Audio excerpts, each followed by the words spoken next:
Hello, everyone, and welcome to my Days of Our Lives News YouTube channel. Hope everyone is having a wonderful day. Before we begin, please hit the subscribers button and give this video a thumbs up.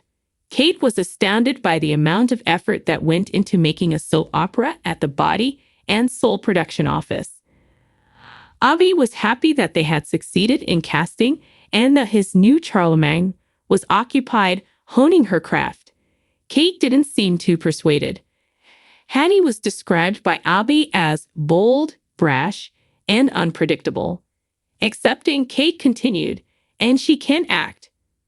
Because Hattie had persuaded everyone in the village that she was Marlena, Avi told Kate he was certain their new recruit would figure it out. Once again, Avi suggested that Kate play Lorna, but Kate objected and requested they find someone else to portray the part. "That sounds like my cue," a person at the doorway said. When Kate and Avi glanced up, they were startled to discover Leo, a male with a woman's wig, there. Leo said he had come to read for Lorna after making jokes around the workplace. Avi reminded Leo impatiently that Lorna was a woman, and Kate angrily declared that the reading was not for RuPaul's Drag Race. Leo said that he could play the role better than anybody else and informed Avi and Kate that men had portrayed both male and female roles in Shakespeare's day. Kate drew Avi aside and proposed that they make fun of Leo in order to prevent the litigious jerk from suing for gender discrimination. To Kate and Avi's dismay, Leo began talking incoherently about voice exercises and Shakespeare when they told him to start. Leo introduced the scenario, in which Lorna's boyfriend Thrust confronted her about her extramarital affairs with his different family members. Leo paused to tell Avi and Kate that he had modified lines in the pedestrian screenplay, and he chewed up the landscape with exaggerated movements. Avi begged, "Please let it be over," as Kate and Leo exchanged terrified stares after Leo finished. Leo requested a review, and Kate described the audition as painful and terrible.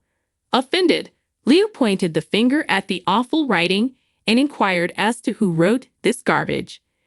Avi clarified that he will be hiring a new chief writer along with Kate.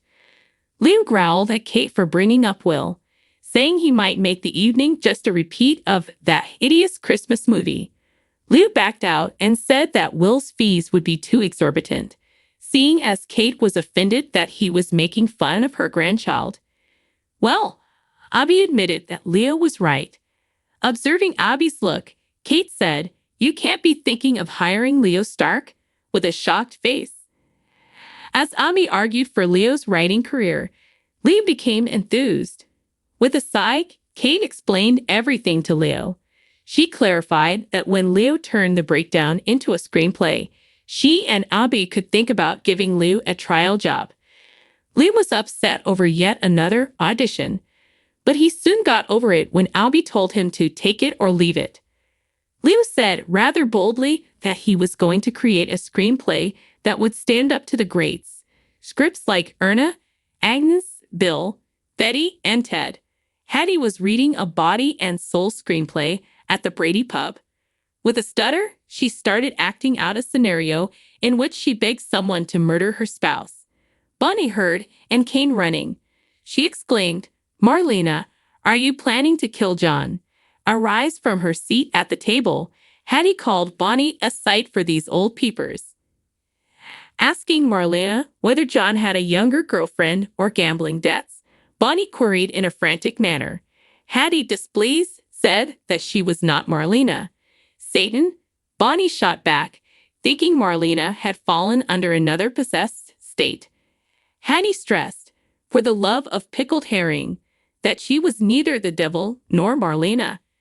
"I'm your old pal Hattie Adams," said Hattie as she removed her sunglasses. Hattie was astounded that Bonnie hadn't identified her as her old cell block sister. Initially thrilled, Bonnie soon became worried and inquired about Hattie's marriage date. Hattie understood Bonnie's assumption. She showed Bonnie her script to dispel their confusion. "I'm going to be a soap star," Hattie cried out, and both she and Bonnie let out joyful squeals.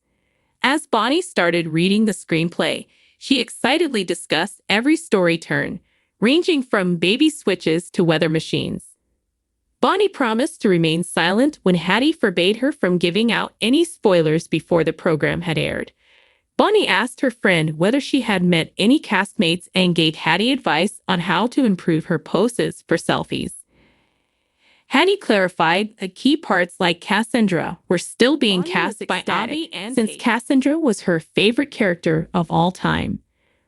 Her eyes became big. After informing Bonnie that Kayla had declined the part, Hattie pondered about one of Salem's finest citizens starring on a soap opera. With an even larger grin, Bonnie added, "Just imagine." Hattie and Bonnie took selfies. Hattie was reminded by Bonnie that she used to be slinging hash at the bar and that soon her name will be on display and eligible for honors.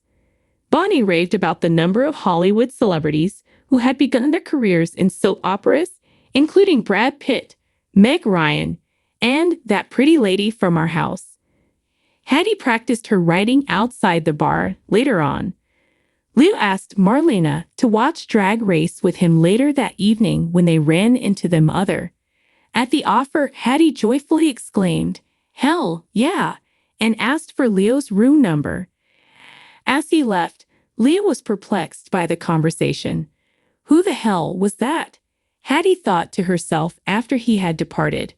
Kate spoke about the motley crew of thieves and scammers they had employed when she was back at the production office. "There will never be a boring time," Abby remarked, "on camera or behind the scenes." Kate's focus shifted to finding a gifted and sane actor to portray Cassandra. At that moment, Bonnie arrived, adorned in ostentatious apparel, and proclaimed the cattle call concluded, claiming that she was destined to portray Cassandra Lovegood. Holly attempted to phone Tate in the living room of the Kyriakis home. Maggie surprised Holly by entering the room as she was calling his name on the phone. Holly tried making her grandma some tea in an effort to divert Maggie's attention.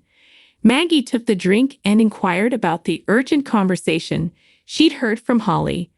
Although Holly claimed to have been speaking with Sophia, Maggie questioned Holly's use of her friend's name, Tate. Admitting to chatting to Tate, Holly pleaded with Maggie not to inform Tate's parents or her. Maggie acknowledged that she would not have dealt with Holly and Tate as harshly, but she thought the parents of the teenagers had a legitimate reason to be angry since Holly and Tate had betrayed their confidence. Holly claimed that the limitations were unjust. Maggie insisted that things would improve if Holly was honest in reestablishing the trust. Holly thanked her grandma for agreeing to be silent and promised not to lie to Maggie ever again. Holly tried to contact Tate again after Maggie left. When he appeared in the room out of the blue, she was overjoyed. Holly was delighted, but she also warned Tate not to come. Tate clarified that he needed Maggie's key to gain entry back into the Horton cabin since he had locked himself out. Holly scolded Tate for misplacing the key, but Tate countered that he had been acting stir-crazy. Holly urged him to go since her grandma may return at any moment. Tate demanded to see the key once again, but Holly suggested something better. To spend time with Tate, she proposed that they return to the cabin. Tate gave Holly a kiss and grinned at the thought. Thanks for watching if you like this video. So please don't forget to subscribe my channel and don't miss any update.